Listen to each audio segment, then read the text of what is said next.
Photo కానీ video కానీ తీస్తే పడలేదు. కానీ తర్వాత ఏదో సాధించి ఏదోలాగా ఆ వీడియోని తీయగలిగాము. ఇప్పుడుగో మీరు చూస్తున్నది అనంతపద్మనాభ స్వామి. ఇది పైనున్న కొండ పైభాగము.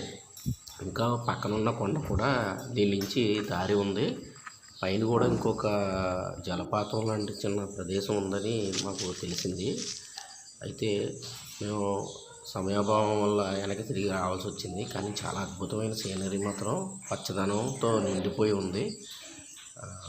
ఇక్కడ ఒక భక్తుని కళ్ళలో కనబడి ఈ స్వామి ఏర్పడ్డాడంట. ఆ భక్తుడు వెతగ్గా ఈ ప్రస్తుతం ఉన్న గుడి వెనక భాగంలో ఒక శిల రూపంలో ఆ చెట్టు మొదటన ఏర్పడ్డారంట.